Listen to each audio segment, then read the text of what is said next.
My father was just bowled over by this handsome, elegant, eloquent, courageous young man. And he cherished the memory of having seen him, if only for a few minutes. But as soon as he had the Schutzpass, I was brought to the embassy, and the three of us were taken to one of the safe houses. We were given one room on the third floor, but we didn't stay in that room very long because a couple of nights later, the Russians bombed the building. Russian bombs fell on the building, and of course, when the bombing begins, the sirens go on and so on. We went down to the cellar. These were well-built houses, so the cellar was a protection. When the bombing was over and we tried to go upstairs, we realized there was no upstairs to go back to. So we stayed in the cellar. There were 128 of us. And food was very scarce. Food was brought in literally by Wallenberg. He would come during the night and he would bring food. And if any child was up, he would play with the child. He would never really identify himself. Everybody knew his leather coat, and that's how, so you saw the leather coat. You knew that that's who it was. But morale was so high. I mean, the real comfort in the cellar was no greater. Of course, we had no bed bugs, but the actual comfort was no greater than in prison. But my God, what a difference. First of all, we were considered worthy of saving. And that is just an incredible feeling.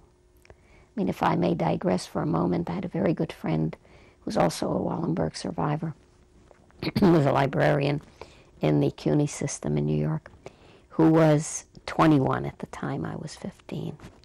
And she was on a death march. That was when the Germans no longer had uninterrupted tracks to take people to Auschwitz. They marched them on foot.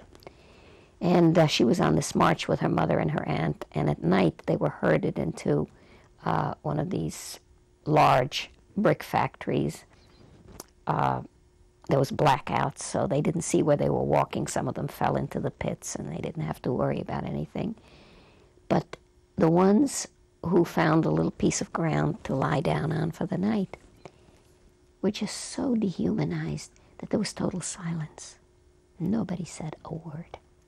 And in the morning when they opened their eyes, they saw this. They thought they saw a mirage. They were hallucinated.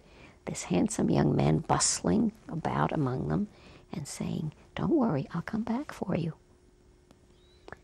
Well, an hour and a half or so later, when the gates opened and a fleet of trucks pulled in, and here was the same young man calling off hundreds of names and saying, "Hurry up, get up on this truck. You remember, I gave you these papers at the embassy. Of course you forgot them on your way to oblivion, but get up, get on the truck." She said, the 500 people, there were 500 men, women, and children.